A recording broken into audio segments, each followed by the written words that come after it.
So we were thinking of starting with some articles that we had read from Substack that we found interesting. Lirpa, I don't know if you had one, because I did pull this on all two of you on the two of you like literally 15 minutes before we were going to go live. It's true, but I found one because Prester John had said what he was going to share. Okay. Uh, and so I found one that was somewhat similar that will go into well, anyway, I shared one critically on notes not too long ago, a couple days Okay. ago, just about it's called The Boogeyman Named Misandry, and it's just kind of making fun of the concept and how it doesn't really exist. Okay, And full disclosure, I read mhm, about 3 sentences of it, and then I listened to the therapist inside of me. There's the Stephen who would normally read it and rage read, but then there's the Stephen who's been in therapy, and that Stephen was like, I'm not going to read this right now. yes, that's a good call, probably, yes. Yeah. Okay, so tell us about the myth of misandry. So I mean, it's a lot of like feminism 101 talking points. And I guess maybe it kind of annoyed me because I went through that feminism 101 thing like back in, like 2006 or whatever. So, uh, having argued about this from both sides for so long, it's kind of funny to see it like brought out so freshly as like this isn't real, even though it seems as though we've been in the trenches fighting about it for so long.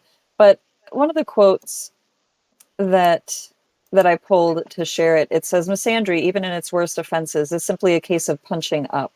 A woman saying she hates all men might be offensive to some guys, but it doesn't change the reality that women are systematically disadvantaged and men are not. The worst misandry can do to a man is hurt his feelings. The worst thing patriarchy does to a woman is rape her and then allow her abuser to walk free. So the part that I took the most issue with was when it says that the worst thing that it does to a man is hurt his feelings, because like there's two things there. Like one, it's not the worst thing that it can do to a man, and two, I mean, I don't think that we should dismiss someone's feelings, so easily on the basis of his sex. So Hmm. yeah, it was surprising to see that in the wild. I thought I don't know, it must just be a baby feminist, brand new to the Yeah. No, I have to work really hard to not like totally black pill myself by reading yeah. some of the feminists on Substack. Um, Hmm. I that sounds, I don't know, bad. There are there are some especially like rad fem types, radical feminist types on Substack who are unironically like the world would be a better place if all men over the age of 18 were killed. Like Yeah. Hmm. unironically. And there are times when I definitely like, black pill myself reading the insane uh feminist stuff on, Yeah. not to be confused with, cool chill feminism, which does exist, obviously. Um, Feminism is not one single thing, but No. yeah, I mean, I read, like I said, like 3 sentences of that article that you shared on notes, and the point And that decided say better of it. read the quote one more time, what she Uh, said. She said, misandry, even in its worst offenses, is simply a case of punching up. A woman saying she hates all men might be offensive to some guys, but it doesn't change the reality that women are systematically disadvantaged and men are not. The worst thing misandry does to a man is hurt his feelings, and the worst thing patriarchy does to a woman is rape her and then allow her abuser to walk free. Yeah. Yeah. So I think that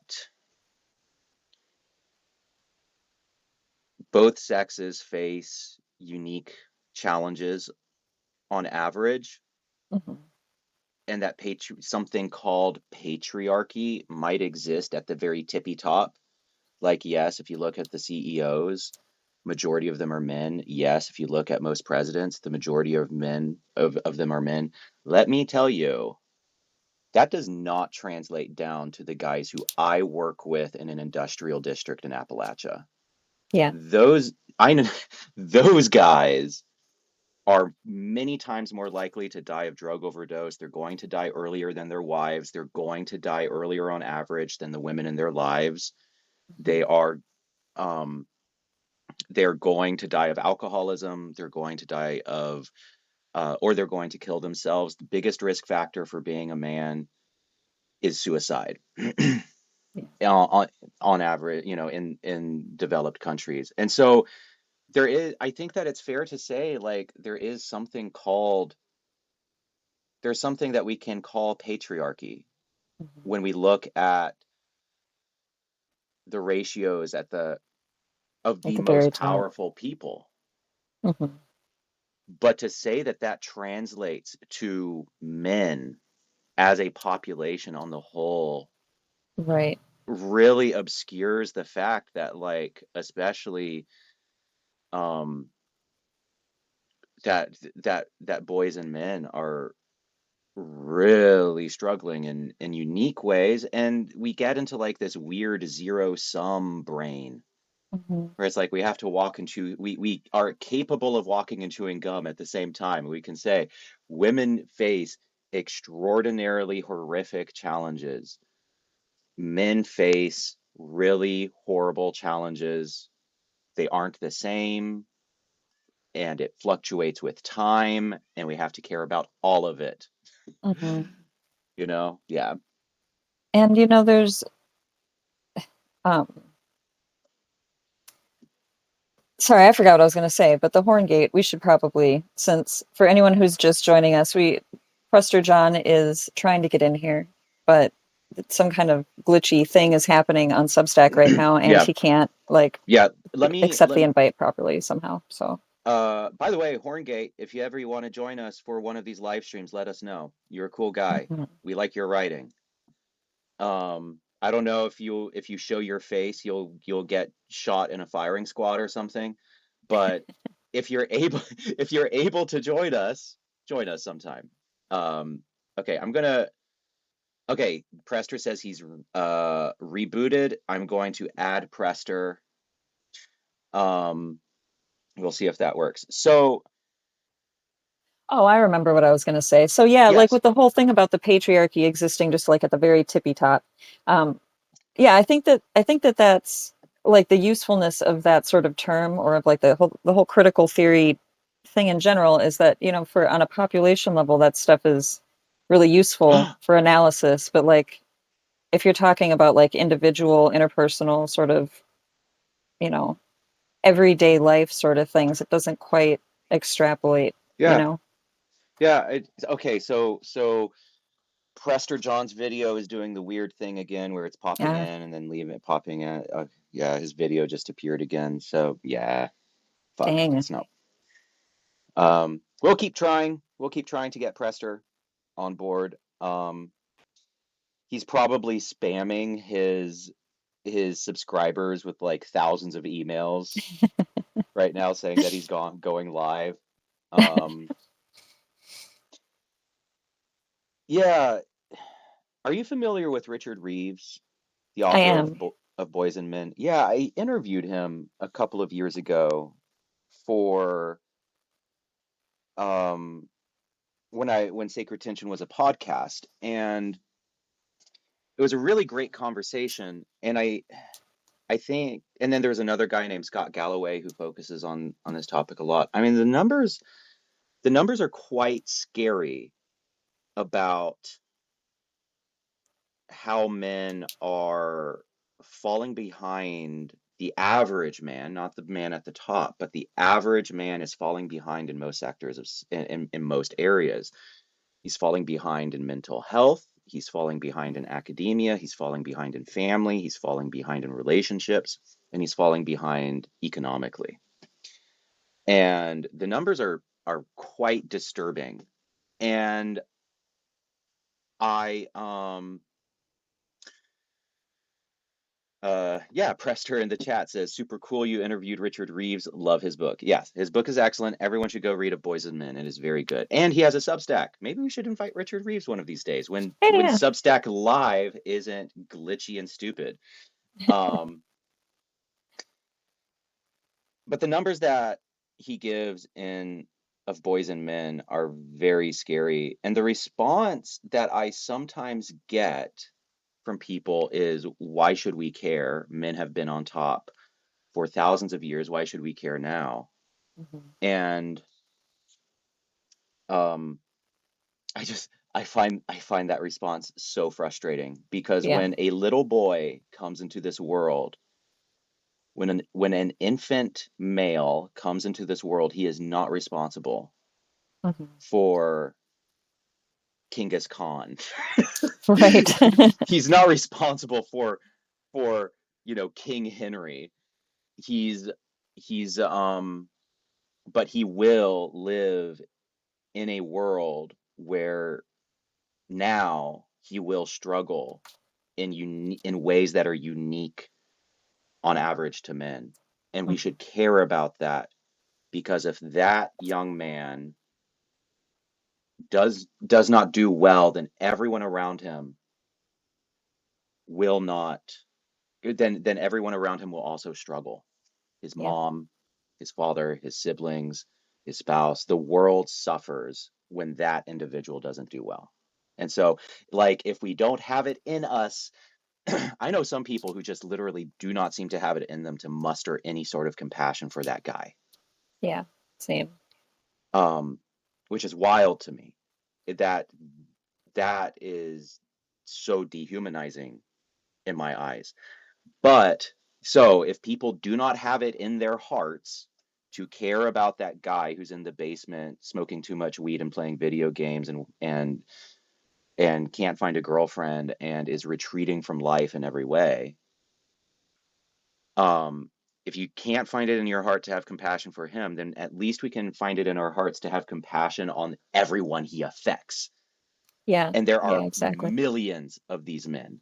And it's Mhm. like, if you can't find it in you to care about him, at least fucking find it in you to care about the the people he will affect, Yeah. and it will be destructive. Yeah.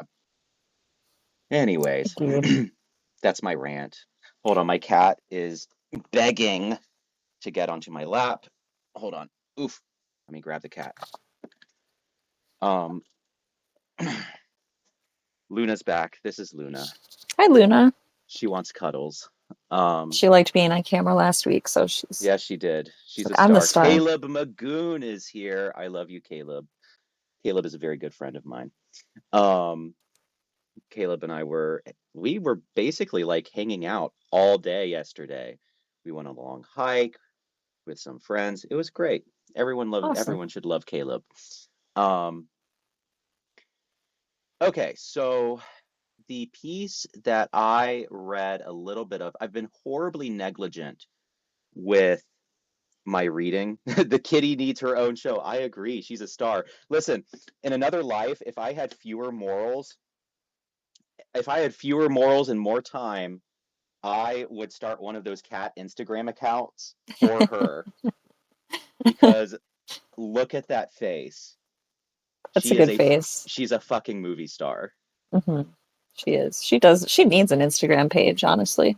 Yeah, she does. And I have six cats, and each one could have their own Instagram page, and I would make them all famous, and I would probably make a fuck ton more money than I am now. Um, okay, so what other thoughts did you have about this piece? Well, I mean, that's honestly most of it was just like a bit of shock that someone was just so simplistic in their reasoning about why it doesn't exist. I mean, it's just operating under the same framework of, you know, the critical theory is kind of like the end. There's no additional like nuance required, no additional like it's not just a theory, it's, settled. It's not just Yeah, an option, but and yeah, that's just kind of a broader irritation of mine, I suppose. Uh, and it's got fair. me on kind of a track because I shared another one. It was about male loneliness and how there was another woman who was just belittling the whole idea of male loneliness again. And Yes. Okay, yeah. Is it the it's one just that too I much. I read one about male loneliness, which it might have been the same article. I think it might have And been. is it the one where she points out that the people who report the highest levels of loneliness are disabled people. Um, and so it's like, why are men getting all the attention when there are actually other groups that are more lonely, that have a more serious loneliness problem? Was it That that wasn't the one? one. I don't think that's the one that I had shared earlier, but Okay. I've read something Be similar to that though, actually. okay. But yeah. Because that author was correct Hmm. that men do not experience, of all demographics, men do not experience the highest levels of loneliness. Of Right. course, everyone experiences loneliness.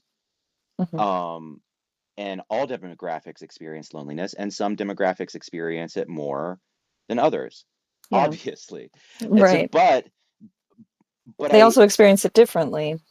exactly, and I think that there's this churn that sometimes happens in conversations about male loneliness where um male loneliness is a big problem. Men are struggling a lot with finding friends. Ooh, okay, you're done. That's fine. Um, Men are struggling a lot with forming deep, intimate friendships. Um, and the it is also, what's the point that I'm trying to make? What is the point that I'm trying to make? The point that I'm trying to make is that we sh it's worth caring about how men experience loneliness in unique ways that are discrete from how other groups Yeah. experience loneliness, and it is worth Absolutely. caring about that, right? Hmm. Um, so we have some comments. Frank says feminists hate men and they constantly show it. Frank says men account for 80% of suicides. That is correct. Uh, Fred says also I don't see a lot of disabled people joining the Proud Boys. That is that is correct. And then Prester says this touches on something very frustrating. It's impossible for men to express any pain without getting what about X group. It's frustrating to Right. be told it's toxic when you don't express your emotions and get slapped down when you do. Yes, correct. I mean, if there was any other, someone I was listening to made this point. So 80% of suicides are men, which means the highest risk factor for being a man is killing yourself. Um, Men on average live shorter lives. They will, they're more likely to die of deaths of despair, and they're more likely to die of lifestyle related diseases. If there was any other interest group, who was the one who said this? Scott Galloway said this. If there was any other interest group that showed those numbers, there would be so many government programs. There Hmm. would be so much money poured into this issue. Yeah. Like if there were, if gay men, actually there is a fuck ton of money poured into LGBT suicide, Hmm. and I have There is. been a beneficiary of that because I'm gay. Um, and we can, it's wild to me. We can look at the numbers on LGBT suicide and be like, yeah, that's really fucking bad. We should throw money at that. But the topic of just men killing themselves, they are they account for, suicide is the highest killer of men in the UK of men under the age of 50. And then when they hit 50, then lifestyle related diseases start to take over. I think it's number two in the US. Yeah. And like if there were those numbers for any other group, we would be throwing a fuck ton of money at it. Yeah. There would be national campaigns all over the There place. there would be national campaigns all over the place. I do think it's starting to change some because there are people like Richard Reeves who are now shining a spotlight. But the fact that this wasn't happening a decade ago is wild. Hmm. Yeah. Um, People see issues happening. Caleb says people see issues happening to women, and men are the issue. Horrifying dichotomy. Yeah. Yeah. You can see that in the way that men get that reaction about loneliness and things like that. They say, well, the cause of your loneliness is, the fact that you don't have any friends, which is because you think that it's gay to have friends. There's always a way to blame the man, who's feeling the loneliness for. his Yeah. loneliness or whatever else it is. Yeah, totally. Um, yeah, okay, so the article that I chose, let me pull it up. Where did it go? I reshared it a while ago. Doo-ba-doo. Okay, so a Substacker named Sandra wrote a piece about, it's called The High Cost of Being a Man. She does the Substack Rain in July. So she's a young writer, she's 25, but she says, in my short almost 20, okay, so she's not even 20, but she's 24. In my short almost 25 years on this planet, I know 4 people who have committed suicide. All of them are men, is how she starts the article. And then she just talks about her experiences watching guys in her life who um and watching how people react to, say, men publicly crying, um and how both men and women respond to that. And then she has this really powerful quote. I just lost the article. um God damn it, I'm gonna have to find this quote.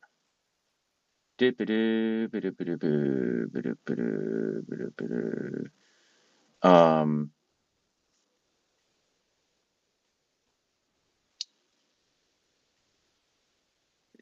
this is a long article, and I'm trying to find I'm scrolling through base. it as though I can.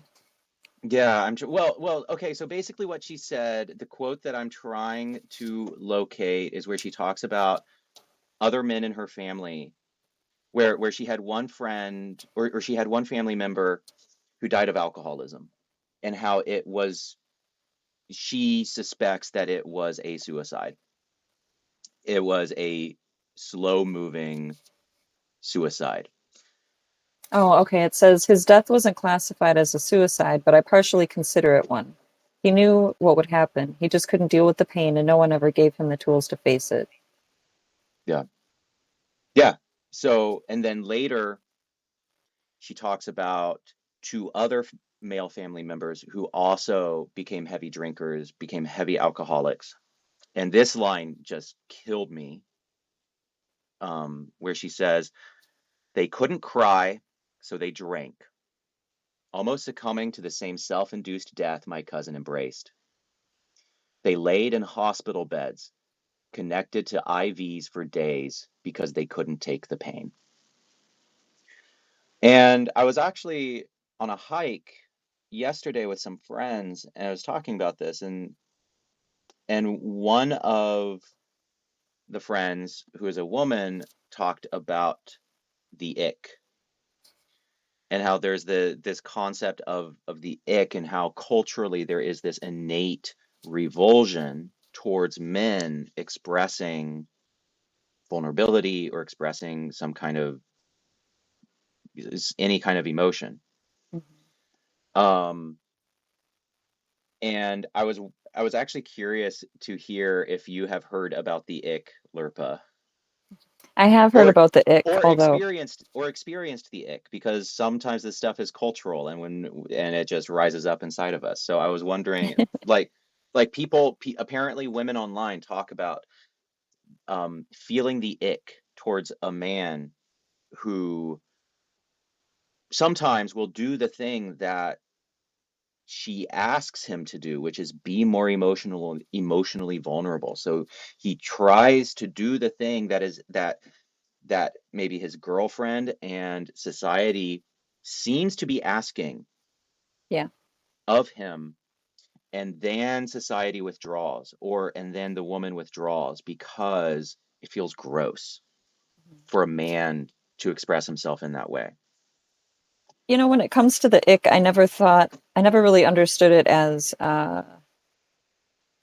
having, being emotionally vulnerable or just vulnerable, period, as the cause necessarily. I always thought of it more as like, I don't know. Well, I mean, it could include that, but I thought of it more broadly. Okay. Uh, but when I've experienced that, 'cause I mean, I've experienced the ick generally speaking. It's hard for me to think of times when it was due to like vulnerability specifically. Now I could be just forgetting or just not thinking that I think that way, even though I do.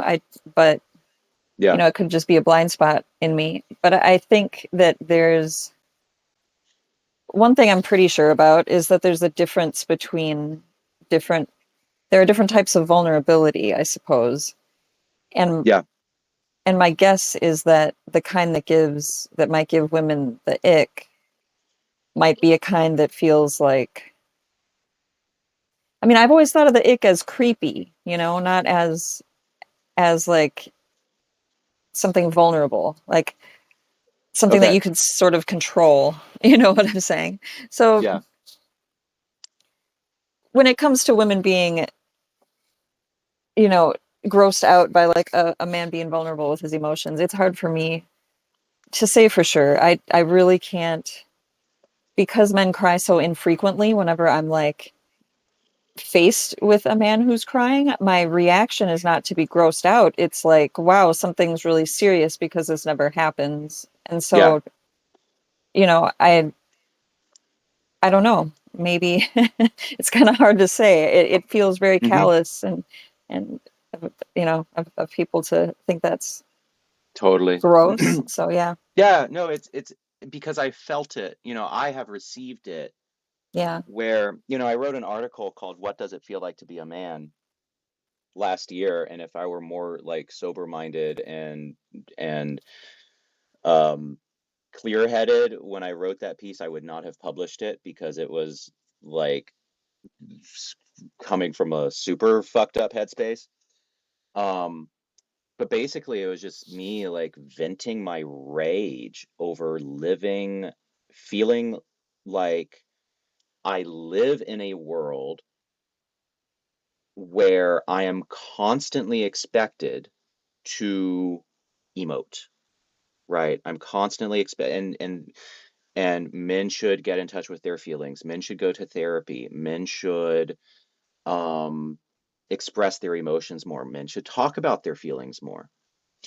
But then just discovering like over and over and over again that when I did that, people around me were completely unprepared for it because it came out in really intense ways. I was angry, I was very depressed. It was not pretty. I mean, and it's almost like we expect male emotion when it does come out to be pretty Yeah. or Or nice. We expect we when we tell men share your feelings and then the subtext is on the condition that it's nice mhm, or somehow not scary, but apparently the depth of pain that a lot of men are in or experience because they're human beings will be scary, yeah. not violent, not but just like the intensity of it is very raw. And so, people have punched me people have hit me, people have left me, people have I mean, it has not been a good track record. Yeah. And so it was just like a venting of my rage of like feeling caught between people saying um a real man shows his feelings and then the revealed preference of what happens when you actually do that, Yeah. right? Super sucks. um Says my internet connection is unstable, but if I'm glitching, just send up a flare in the chat and we'll get it fixed. Yeah, I don't know. Do you have any thoughts on that? How yeah, have Okay, so as a woman, as one of the ovarian uh queens of our species, um Oh, varying queens. Yes. who has who has according to your Substack, loved many men. You um make me sound like such a whore. there's No. nothing wrong with that. No, you're not a whore. I am a whore, but you're not a whore. Thanks. Anytime. Um, Anyway. okay, so as someone who knows and loves men, Mhm. from your perspective, how have you seen them navigate this? Um, Like the dilemma of yeah, showing your feelings versus, yeah, the dichotomy. My hair well, keeps getting in my mouth and nose, and it is killing me. Sorry, go on. Keep that's talking. okay. Y- You know,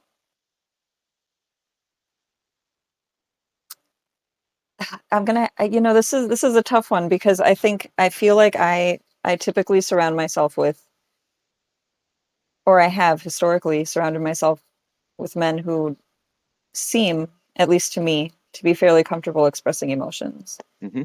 And so I've not seen that struggle a ton. Um, when I was in Minnesota, though, I was hanging out with a friend of mine that I've known since we were 12. And, he's been a really close friend ever since. And he's one who is probably a little more in touch with his emotions, than most guys. Yeah. And he's talked about it, about how ex-girlfriends have thought he was too sensitive. Um, Hmm. and I never got to know his girlfriends super well. But it's something that I think he still struggles with a little bit. Uh, how he navigates it, though, I know that he's in therapy and he journals a lot. Those are things that he does. Yeah. Um, it's as far as other guys, I don't really know. It seems like they've either got tight knit groups of other guy friends, like my ex husband that I think I was telling you about, who was also in a missionary family. One thing that I always appreciated about him was that he had these close guy friends. They weren't really afraid to be affectionate with each other either. They'd hug each Hmm. other, tell each other "I love you."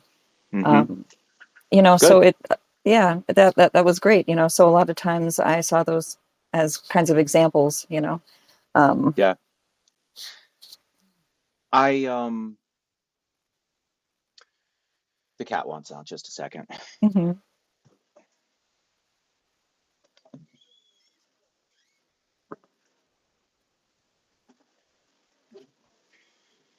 Yeah, I mean it's been very interesting being part of a men's organization that focuses on men's work because I was thinking about this before the live stream. Oh, before we get to that though, I need to read what Prester John wrote in the chat. Prester says, "I once cried in front of my first real girlfriend, in front of my first real girlfriend, and she made fun of me for it. Made fun of me Super for shitty. it in front of my friends. And of course, she was a super feminist type who talked about the importance of expressing emotions." Yeah, that is Oh, right there, the experience that I hear all the time. Um, and I think it's okay for guys to not feel able to cry. That's fine. Some people express, people express emotions in different ways, and there's just no expectation for for tears to be part of that profile for each mhm. individual. But in my experience, there's actually a line that a friend told me, a brilliant friend. This is when I was in a really fucking bad place, but she saw that and she saw that I was like fighting tears, and she said, "Stephen, it's okay. Tears physically release cortisol. And so you're actually healing the body." Hmm. Caleb says definite connection issues again. Anyone else, if you're having connection issues, just let us know in the chat and I'll see if I can switch to data or something. Um, and she, yeah, so my friend Carrie said, No, it's good. It physically releases cortisol from your body. It's a form of self-soothing, and you are actually purging cortisol. And Yeah. that completely reframed it for me because it was like, oh, this thing isn't superfluous. And I think so many Yeah. men see tears as like superfluous, as Hmm. something that doesn't have a purpose and is normally embarrassing. Whereas instead, it's like, okay, this is a physiological function that actually serves a purpose to managing psychological distress. And so I remember one time I was at work and this young man just broke down sobbing in my office. He was having a really hard day and, you know, like young jock shredded guy. And he was crying in my office and and of course he was trying to like keep it together, but I Hmm. told him exactly what Carrie told me, which is like, no, it's fine. It releases cortisol. And that worked for him. It was like he was like, that's really good to know while, through sobs. And I think the reason it works is because it so many men have this idea that tears are just superfluous, that Yeah. they don't serve any kind of function. And so I think helping guys see like, oh, this physiological thing, it actually serves a physiological purpose. Hmm. Um, let's see what Miley says. Fred in the chat brought up a good point. I think people ask men to show emotion because they're afraid of being surprised by a volcano later. I don't think anyone wants men to show everything, just enough to give us the rest of a to give the rest of us a fair warning or to know when to leave them alone. Going from 0 to 10 is scary, and sometimes people get hurt. Yeah, and but the in my experience, that is true. In my experience, when I say scary, I mean depression. I mean just crying. I mean, I was a cutter for years in college, and when people saw that, I had a friend who saw the self-injury marks and flew into a rage and hit me.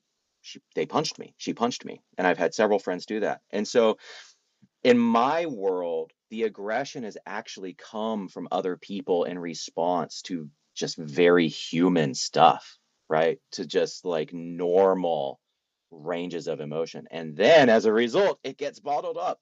As a result, it then um yeah, as a result, then it You run the risk of because it's no longer exploding. safe. It's no longer safe to because if you're because it's like as Prester John said when he talked about his girlfriend, his first crying in front of his first girlfriend, and she made fun of him in front of people. And so yes, what Miley says here is absolutely true. And guys go from 0 to 100 because they have bottled it, and that scares people, and it is scary. And I have been in situations where that has happened. Hmm. Um, and in my own personal experience, I have experienced most of the aggression from other people just for expressing human stuff. I don't know. What are you thinking, Lirpa?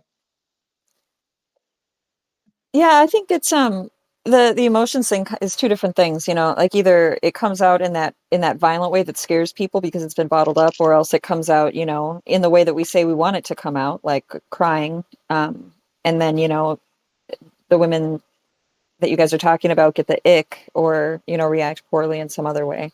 So, Yeah, I mean, really, how do we become more comfortable with the different ranges of emotions? Like, how do we get these people who complain about them, the women who like say they want it, but then revealed preference says they don't, how do we get people more used to this sort of thing? totally. Yeah. Okay. Prester John, if you're still in the chat, let us know and I'll try to add you again. About an hour has gone by. Maybe something has changed Yeah. in the mind of the Substack god who is apparently having Alzheimer's today. Doesn't know how to fucking do its job. Um, he says, give me 10 minutes. Okay. Yeah, just let us know in the chat. Caleb says anger, grief, frustration, and sadness feel very tied together to me. Yeah, absolutely. Um,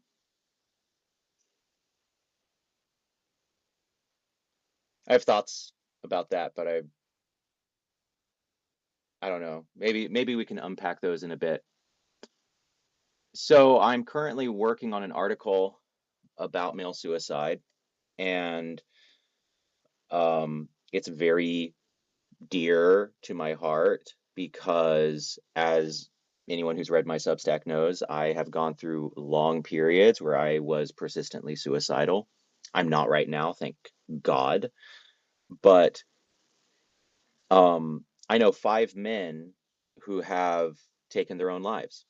Some of them have been fairly close, some of them have been more acquaintances, but that is more people I know. That is more than the people I know who have died of cancer.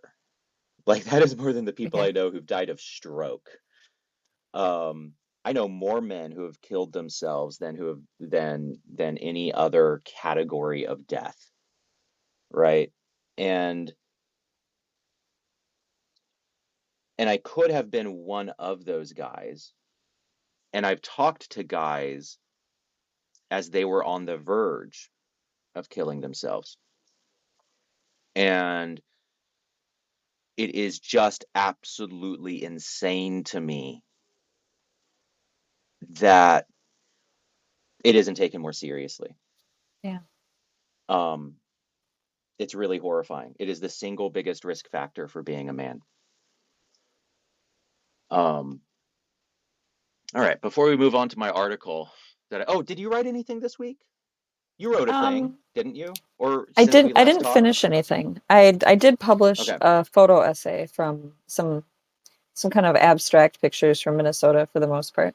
And nice. then yeah, I'm gonna do another photo essay I think later, but right now I'm working on one about it's just kind of a little ranting article. Um, What are you ranting about? I'm ranting about the going back to this whole thing. I think it came from reading these couple of Substacks that I got a little irritated about.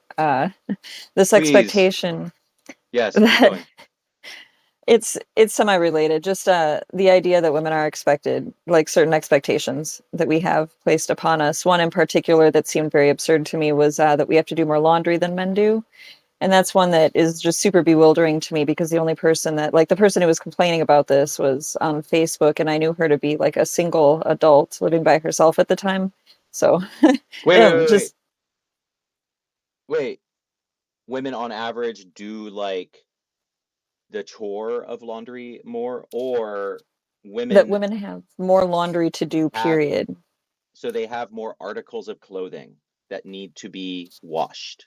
Yes, that's the complaint, which to me is 100% within your control as a human being with a washing machine, you know? Yes. So it's, That it seems was, entirely individualized. Wait, okay, so what was like the reasoning for there why was wasn't. this a So complaint?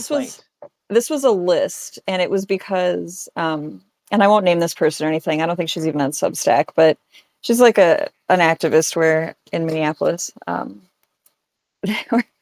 She's giving a list of all the ways in which she imagines that men are more free than women, and most of them, I can relate to certain ones, but most of them are either just completely biological, like she complains about periods or whatever, or else they're Mm-hmm. things that aren't anyone's fault, but like the individual woman herself, or they're perpetuated by other women, not men. But the whole thing is like a complaint with someone to blame behind it is kind of the undertone. So it's just a That's very silly weird. one, you know. But Okay, yeah, so so laundry is one of them. I mean, it's true. I have very little laundry. I have like 3 pairs of pants and I have like 2 shirts and I wear gym shorts. Like it is true. I have very little laundry. I Okay, mean, I have a lot, Prester but that's might because I join wear us like again. 12 different articles of clothing every day and change all the time. That's Right. on me. Yeah, no, Not mad at men for it. I will wear the same shirt and for years until it is literally like falling off my body, until it is literally like decaying. Yeah. Um until it's decomposing. But yeah, I Uh, guess the main thesis of my thing is that all these things that are expectations, a lot of them they're not even like female problems, they're like rich people problems. Because another one is like the whole idea that you can't wear the same outfit or dress to like two different events, stuff like that. So I'll that's probably weird. publish it in a few days. Yeah, Huh. just bizarre Okay. expectations. I mean, there are things that are very restricting for women that are not for men. Like that's true. Oh yeah, for sure. It's just It's just that I think that the having more examples, laundry like, is not. right, that one is incredibly bizarre. But Yeah, yeah. that is bizarre. Mhm. Yeah, and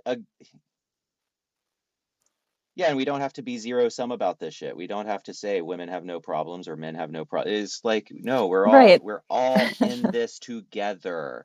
Exactly. Um, okay, Yeah, so you'll be venting your rage about that particular article.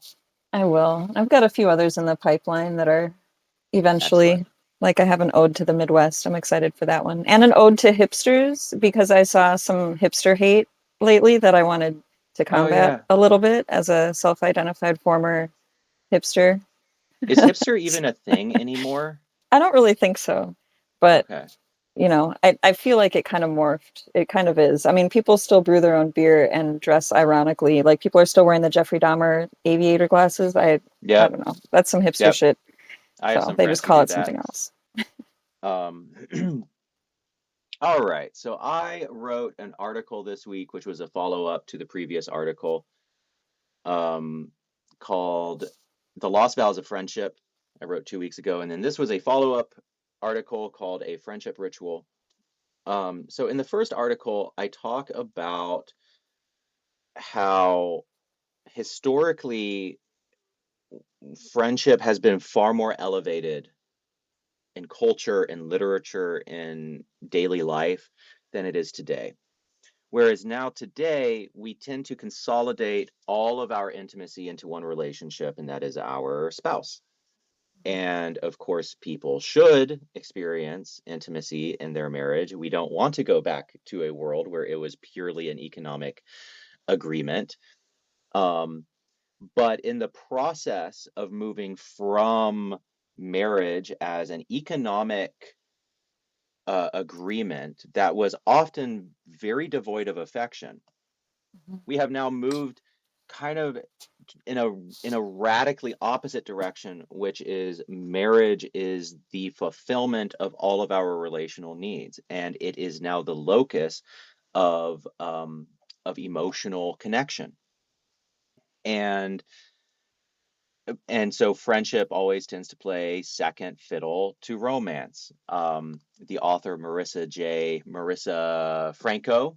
Franco, she points out in her book Platonic, how do we talk about people who are not romantic together, but we call them just friends, right? So it's in the language we use subconsciously. We like, oh, those two people are really close. Oh, they're just friends, Mhm. right? And as if to be more than friends, to be romantic is an elevation. It's an and so we semantically and culturally have a denigration of friendship in comparison to romance. And this is very new culturally, and I think it is tragic.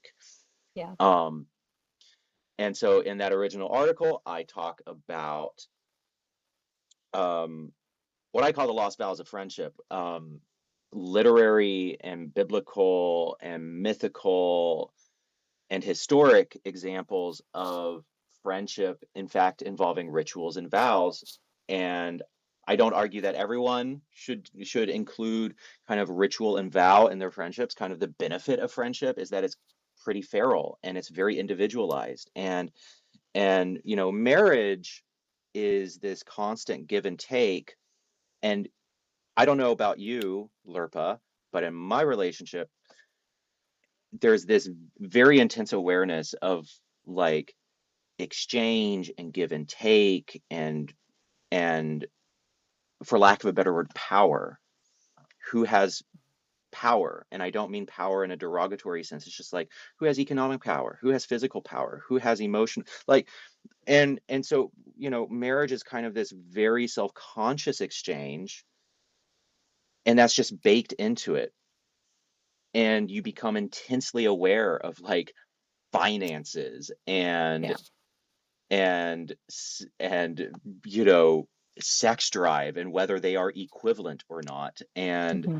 all of that kind of stuff, right? I have cat hair constantly getting in my mouth, and I'm trying not to do this constantly. Okay. Um, None of that exists in friendship, or necessarily exists in friendship, and that is good. Yeah. Um, Friendships don't have to like get into fights over their finances together. They don't have to get into fights about where the kids are going to go to school, and that's good, Hmm. right? But sometimes a bit more incarnation is helpful for people, and by incarnation I mean embodying, using symbolic words and language to manifest how meaningful their friendship is. And history did that. People through history, this has been done. And so it was just kind of introducing that concept. And I talked about a friendship ritual that I did with two very dear friends of mine before they left town, Hmm. a couple named David and Angie. And the follow up article was the script of the ritual. And so that's what I wrote um, this week. It's pretty basic, but I wanted to put out there just an example of what it could look like. Yeah. Because one of the, Jesus, I'm so sorry. I'm like scratching my nose and like pulling at my mouth because I'm covered in cat hair that you cannot see on camera. Um, I don't know. I'll stop there. What are your thoughts, Lirpa, if you have any? Oh, I thought it was pretty cool. I mean, it's a nice, meaningful ritual. You know what I mean? I think that people could benefit from doing that sort of thing. I mean, it's Totally. nice. Like, It is. there is something, going back to that thing we talked about last week, like the blood brother thing where you slice your palm and shake hands. Like Mm-hmm. people crave something a little more, official, for lack of a better term, Yes. sometimes when they become super close with somebody. Yes. So, Yeah. yeah. That craving for something special. Please hold. There is, when Luna was on my lap, she covered me in cat hair, and now I'm inhaling it. Um, Something that I've been thinking about quite a bit recently is, for example, when a friendship ends. Yeah. By the way, Prester John, I tried adding you again, and I don't know if the notification is coming up. Um, but yeah, he is not appearing. You know, I think we have a lot of cultural scripts. Please hold. I am literally inhaling her fur. Um, Luna seasoning. yes. We have a lot of cultural scripts for marriage or for romantic relationships and what happens when they break down. Hmm. Um, but when a still not working with Prester, his window just popped up and then it went away again, which sucks. So All right. weird. So weird. Yeah, so we have a lot of cultural scripts for what happens when a romantic relationship begins and when it ends, and the landmarks in between, anniversaries, all of that kind of stuff. But we don't have any of that scaffolding for friendship. And so, what happens when a friendship ends? Yeah, Prester says still no dice, another time. I'm so sorry, Prester. We'll try this again next week. So what happens when a friendship ends? Very often it's just kind of a very lonely grief, Yeah. because there's no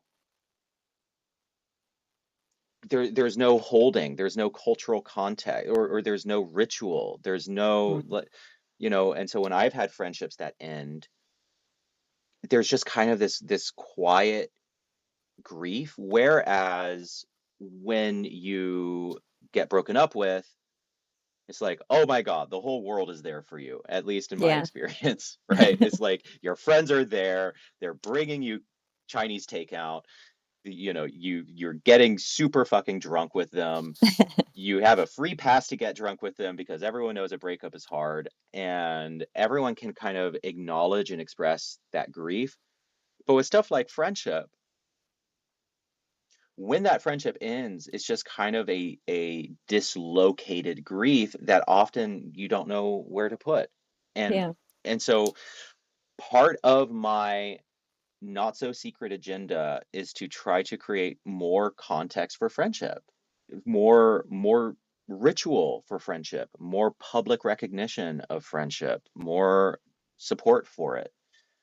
Um, because not only do individuals suffer when they don't have good friends, marriages suffer Yes. really hard when there aren't good friends. Anyway, I don't know. What are your thoughts? Yeah, when you don't have good friends, I mean, it really affects everything. I think Yes. Yes, like totally. last 100%. week, I mean, ever since last week when we talked about that whole thing about how you need people around you to just kind of ground you back into reality. You know, that's Yeah. been that sentiment has been coming up everywhere that I've looked, like on Substack, in a book I'm reading. I'm like, there's yeah, it's everywhere, and it's like the Yeah. universe is trying to drill this into my head, or seeing it Which book everywhere. which book are you reading? East of Eden by John Steinbeck. Ugh, I have never, this is a horrible confession. I have never read Steinbeck. I think I tried like when I was in high school Yeah. and I couldn't do it. I tried reading of The Grapes of Wrath or something Oh, yeah. You know, I read and I that for the first time just a year or two ago, and that was the yeah, first time I'd read anything other than Of Mice and Men, which was yeah, also a high school book. yeah. But I've yeah, never read, yeah, somehow he was never assigned to me. East of Eden Um, is really good so far. I'm almost halfway through it, what is it so. about? What is it? So the idea, I think it's supposed to be kind of like a, well, modern, it was written in the 50s, but like a retelling of like the Cain and Abel story, I think.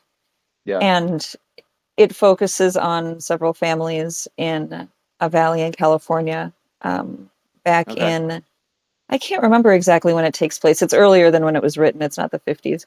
If Cinema Timshall's still in here, he'll know. He was telling me about it, or he's the one who recommended it to me. But yeah, and it's kind of like these characters and how they relate to each other and what happens in these two brothers' lives, like the sons of a Mm-hmm. farmer. And yeah, it's really Amazing. interesting. It doesn't sound like it's interesting probably, No, but yeah, it really I is. love mythic retellings. Like Yeah.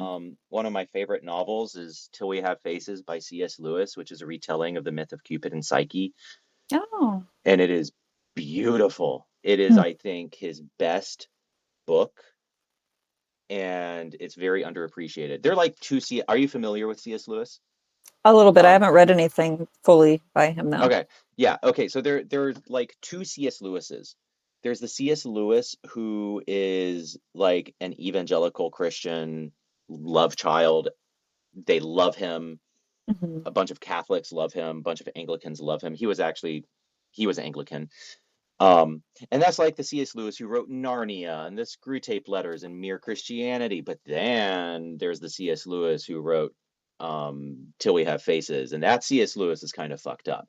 That Huh. C.S. Lewis, Till We Have Faces, is kind of extremely sexual, and it's very dark, and it's very pagan.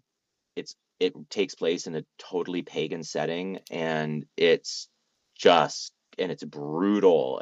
It takes place in a brutal world, and um Psyche, um it's about the myth of Cupid and Psyche, where Cupid, the god, becomes Psyche, a mortal woman's lover, and but the requirement is that while they are having sex, she cannot look upon him. She cannot look upon his face. Interesting. And if I'm remembering correctly, it's been a long time since I've read the book. And so she cannot look upon this god who is having sex with her and Hmm. upon her lover. And one night she looks upon her. Or no, it's more complex. There's a twist in the story that is unique to Till We Have Faces, and everyone should read it. But because she sees Cupid, she is condemned into Hades. And then she has to Oh, go on this like brutal journey through Hades, and then it's the guilt of the sister who caused this to happen, huh. that takes up the focus of the book. It's a brilliant book. Everyone should read it. Sounds interesting. Um, yeah, so I don't know. The topic of I've also been really fascinated in pagan stuff lately, just because of the ritual aspect. Because I mentioned that I was in a men's group. I'm now in a men's group that incorporates lots of ritual into the kind of sharing and work they do. So we were talking earlier about how people often don't feel safe when men share their feelings, and men often do not feel safe sharing their feelings, sharing what's going on inside, because when they do, they get punished for it. Like Prester's girlfriend laughing at him in front of people when he cried. Um,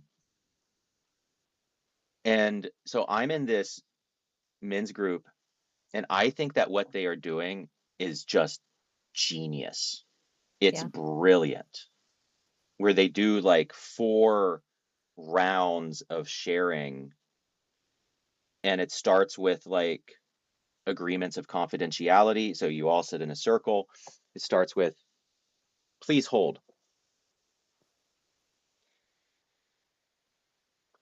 My I'm covered in cat hair. Okay. Still, it's like coming up.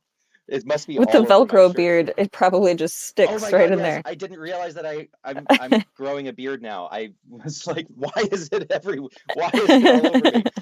Okay, so it starts with so you're in a circle with a group of guys of maybe max 15 guys. It's normally like max 12 guys. Sometimes it's more like 6 or 7 or sometimes 4. Um, but first there's like a round of agreements. Do you agree that to confidentiality, to not share anyone else's work, but you can share yours, that kind of stuff. Um, but then there's a round where you just share what's going on in your life. And like what's on your mind, what are you feeling, the lows and the highs of the week. And then you go into a round that's all about accountability. I said that I was going to do XYZ thing, and I didn't do that thing.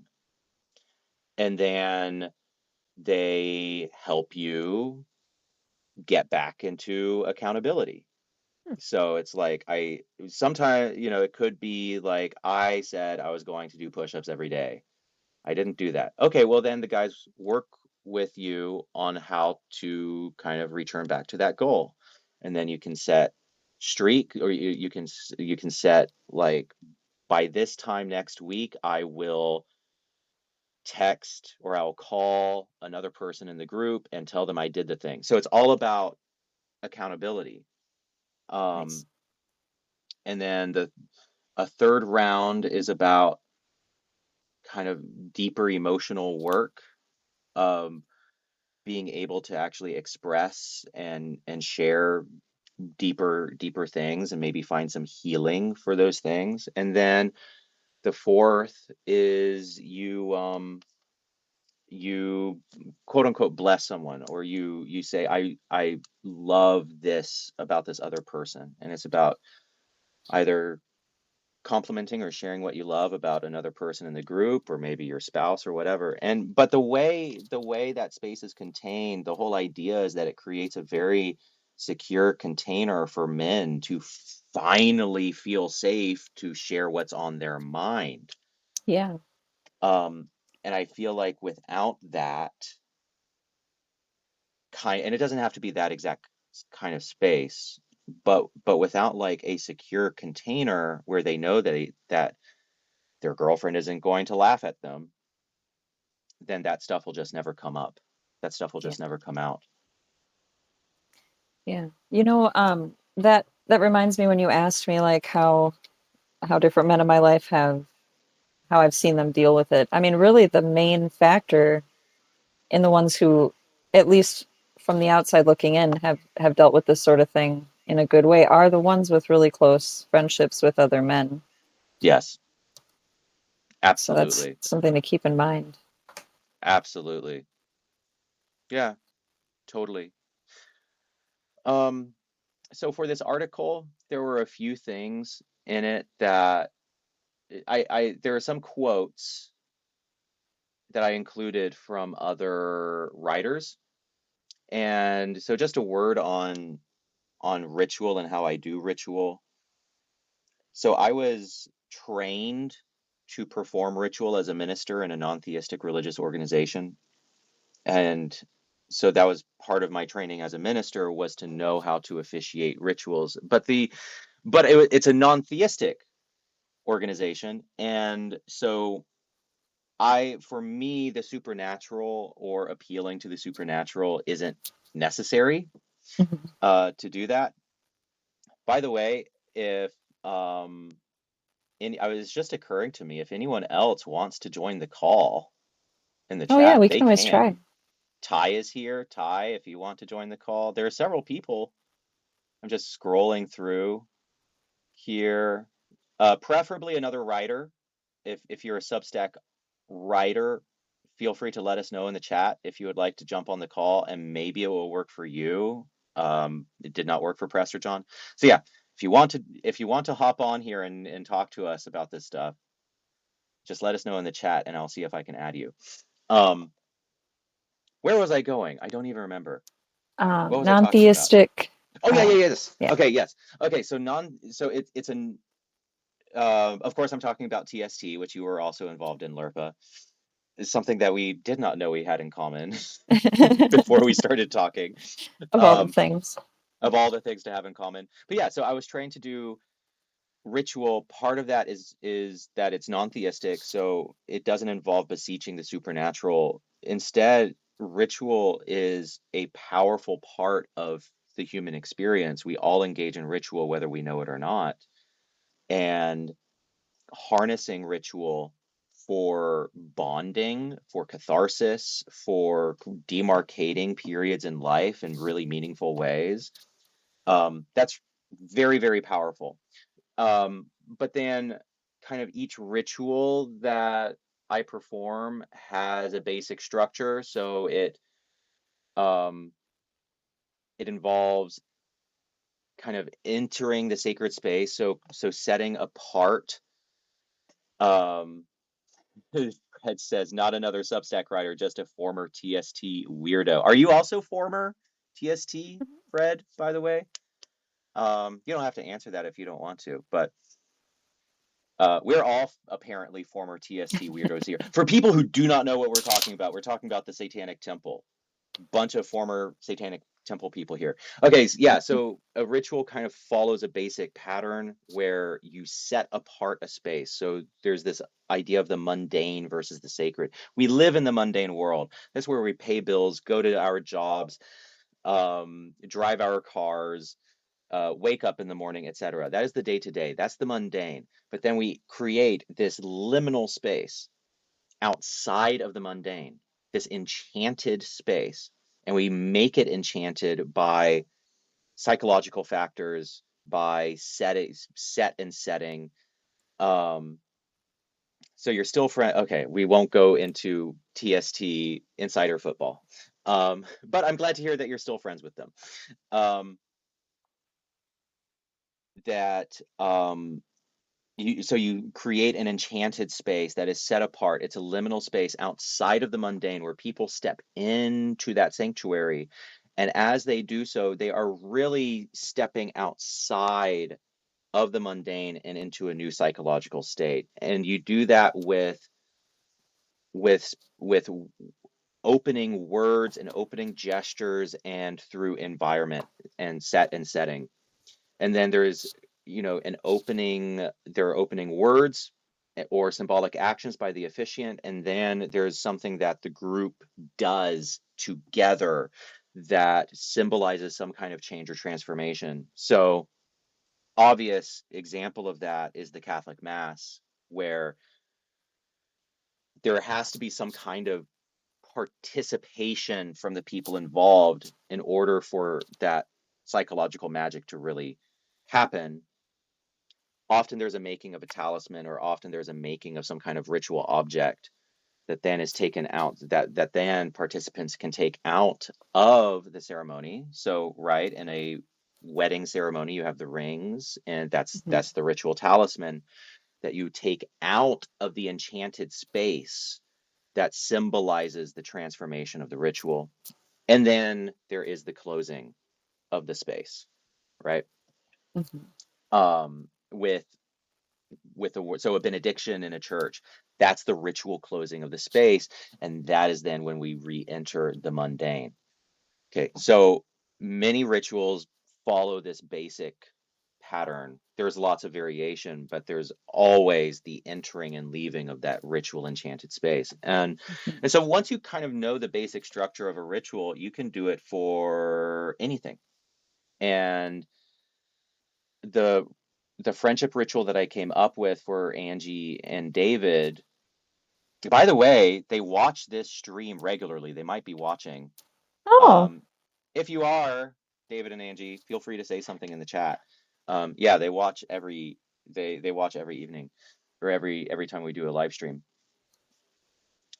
Um, so the basic structure, it follows that basic structure that I laid out, where we set the space, we create the altar, light the candles, I give each participant a rock, and then there's the opening words. I did a quote from the poet David White about friendship, and then each participant puts their rock on the altar and says, and then reads a particular quote. I have something from Khalil Gibran, C.S. Lewis, and Emily Dickinson. But then there's the participation part, which is where, each participant brought a gift for the other people, and so there was an exchange of gifts and basically an expression of affection for what that gift represent, how that gift reminded them of that other person, what they appreciated, what they loved, et cetera, et cetera. And then to close the ritual, some more closing words, and then blowing out the candles, pouring the wax on the rocks, creating kind of this altered thing, and then that rock becomes um, the kind of talisman, the right? symbol. Yeah, it becomes I the thought the that was ritual pretty cool. talisman object.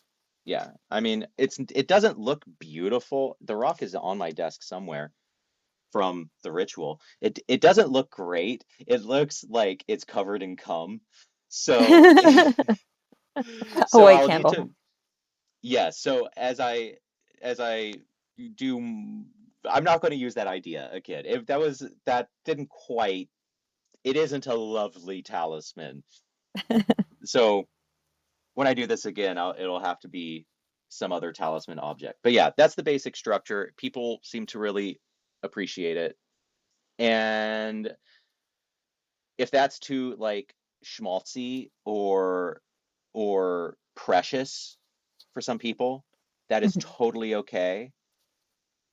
Other people can do other things, but I think just putting the concept of ritual for relationships other than marriage is very important. Yeah, Yeah. yeah, I like that. Um, what other thoughts do you have? I think that's everything that I wanted to say. Yeah, I I was think. I was counting on Prester to be here to like give us so much more fodder. Well, I have good news is that I said this in a note, but yeah, right after our friendship talk last week, a friend of mine that I wasn't sure about the status of our friendship, and I was complaining Oh, about. how difficult female friendships can be sometimes. But yeah, so we're better and we hung out, so that's cool. That's great. That's Yeah, awesome. Yeah, so like indeed. whenever I talk about this stuff, I never want to pry too much Hmm. into other people's stuff. But okay, so you were worried about the status of the friendship. Hmm. If I may ask, what made Yeah. you worried about the status of the friendship? Well, it was her tone in a text Mm-hmm. because I think I had been back and forth traveling. Like I was in Minnesota over the holidays, over like Thanksgiving, and I came back and I think I had asked her and her boyfriend, who he was one of my friends first. We worked together at a restaurant out here. I asked if they wanted to hang out, and they said they were pretty busy, and we made plans for I don't know, like a week and a half. And then like in advance, I forgot about it. And then the next time that I talked to her and she reminded me, she was just really short with me, and I was like, "Oh man, it's because I'm a giant flake, isn't it?" And but the thing is, I was also traveling like two more times. I was going to New York, and then I went to Minnesota again, and so I was just kind of all over the place, and I didn't really do Yeah. any maintenance. You know what I mean? But usually, she's the type who would talk it out like kind of right away. So I thought, Mm-hmm. well, if she is mad at me, maybe she'll tell me. It was a lot of Yeah. that, and I didn't make any real attempts for a while until I was in Minnesota and I had texted her boyfriend. It was his birthday, and I said, I think she's mad at me, and he said, well, I think you should text her, and I said, okay, I'll do that. I just hadn't gotten around to it because I knew I had to, but I still Yeah. feel like I just got home, even though it's been like 2.5 weeks. But um, How long were you in Minnesota? just over a month. Okay. Yeah, you were Yeah, there for a minute. I was. Um, I was there quite a while. But yeah, so no, we're all good though. We caught up and that's good. yeah, it was Yeah, I good. And mean, that really was the reason. I was just kind of a flake. And so, I had, sure. I apologized and, it's, Yeah. it's you got to do. One of the things so I just finished this wonderful book called Platonic by Marissa G. Franco, and it's about, I recommend everyone read it. It is very female oriented. Um, I think for obvious reasons, like all the stories that majority of the stories she found were of women, and it probably wasn't for lack of searching. She just couldn't find as many examples of male friendships. So Yeah. that's like my only complaint. Also, it's pop psychology, and I Yeah. have a like like long list of issues with pop psychology. But if you can like hold your nose and read it, um, and if you don't mind the fact that if you are a man and you don't mind the fact that it is focused predominantly on female friendships, I think it's just brilliant. And one of the things that she talks about is how we always overestimate how much people don't like us. We Yeah. always assume that people don't like us more than they actually do. Hmm. And so like if there is a breach like that, like what you're describing, we tend to overestimate how much people dislike us because of it, Yeah. or just dislike us in general, and that if we make amends, yeah, we just assume that people like us less than they actually do. Yeah. Yeah. I've noticed that, Yeah, pleasantly surprised to realize that she wasn't really angry. It was just more of a, I don't yeah, know, stepping back kind of yeah, thing. totally, Hmm. for sure. I mean, I guess that's Oh, the importance of communicating, right? I could it have is. resolved the issue earlier had I tried. That's actually something else that she she wrote about in the last chapter of her book. Um, she talks about romantic friendship. Hold on, there's a cat screaming at the door. This, I bet, will be the tabby. Yes, it is. Everyone, say hello. Oh, she's running. Okay, I'll catch her in a bit. Um, I will catch Lilith and show Lilith to all of you. Um, what was I just saying? I was just saying something. Oh, the end of her Oh, book? yes. Okay. So at the end of her book, she talks about romantic friendship. And romantic friendship does not mean the kind of Fred says, Kitty, uh, I'll catch her when I'm able to and show her off. Romantic friendship does not mean romantic in the way that a partnership or a marriage or boyfriend girlfriend are romantic. Rather, but it does share a family resemblance. There is the fantasizing about spending time with the other person, wanting to spend all this time with this other person, wanting to um being kind of possessive of the other Mhm. person. Um, see overly idealizing the person. Romantic partners overly idealize each other all the time, and that's actually healthy. That's what we want. That's a mark of a good relationship. Um, and big displays of affection for other people. And what she says is that we have really stigmatized these features in friendship, but they are normal.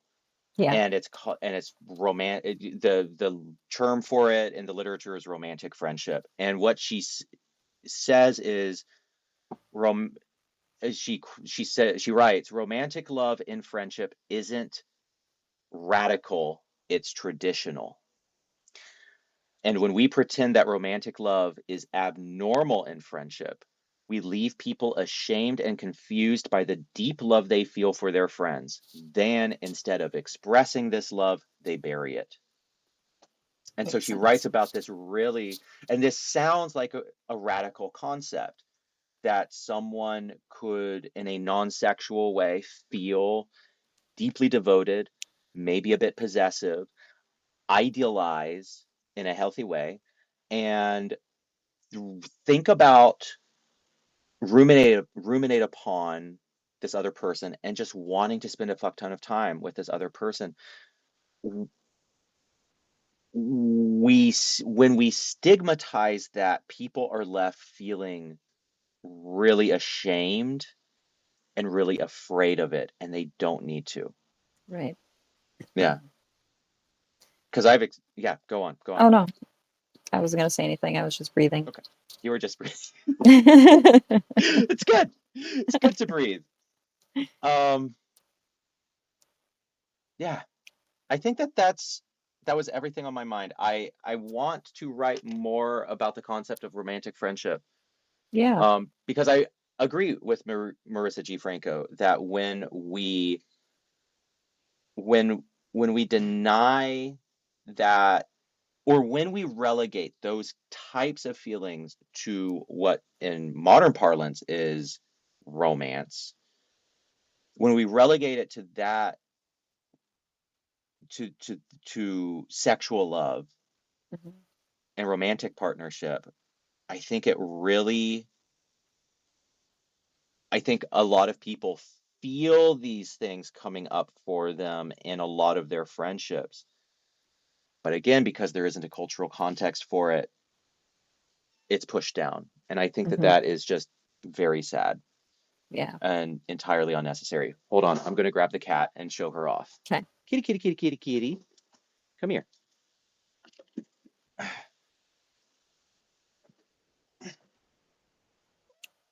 This Hi, is Lilith. Lilith.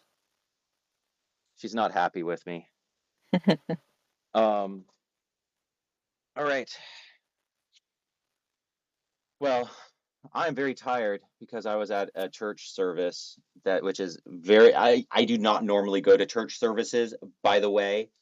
That is very unusual.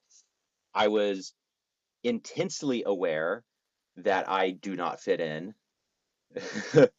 Fred says, of course the orange kitty is called Lilith. Correct. I was, but it was at my parents' church, and they all know, everyone there apparently knows that I'm the heathen because everyone came up to me and was like, we're so glad you're here. Oh God. And I was like, I know, I'm the heathen. But it was very sweet. I was there to watch my mom sing in the choir, and I'm glad that I could go. It was Oh, actually, I good. was impressed. I was very impressed by the music. I'm normally Hmm. not impressed by church choirs. Yeah. They are normally not very good, speaking as a music major, but I was impressed by this one. So it was Excellent. very good. All right. Any final thoughts? I'm sorry that Prester wasn't able to join us. Yeah, it's too bad. Hopefully next week we won't have technical issues, but Yeah, hopefully next yeah. week Substack will get its fucking shit together. Um, Yeah, no further thoughts from me, I don't think. I already told you guys what I'm writing about, and yeah, Perfect. Yeah, yeah. we can all look forward to you raging about Yes. stupid misinjury articles. All right. Well, thank you everyone for joining us. This was wonderful as always, and I'm sorry that Prester John couldn't join us. Hopefully next week um, he will. And also, aren't we doing a follow-up episode to our bad dating advice? We are. So if you have any questions, please. Oh, yes.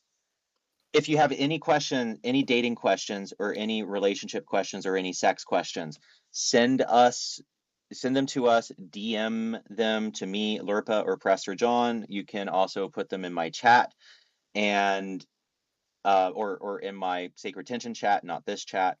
And we will be happy to ruin your dating and sex lives with terrible advice from Yes. 3 people who have been in decade-long relationships.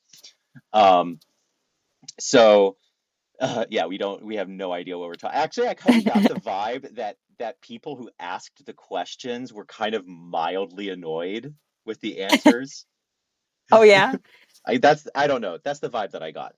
Th- Um, I don't think I saw any of the responses, to be honest. I gotta go look. yeah, no, some people texted me, and I Ah, don't I don't think they were satisfied. I'm like, well, it is called terrible. bad, terrible dating advice. It is We gave what ourselves an it's out. it is what it says on the tin. It is terrible dating advice. Okay. Yes. All right, everyone. Thank you for joining us tonight, and we will see you all next week. See you next week. Toodles!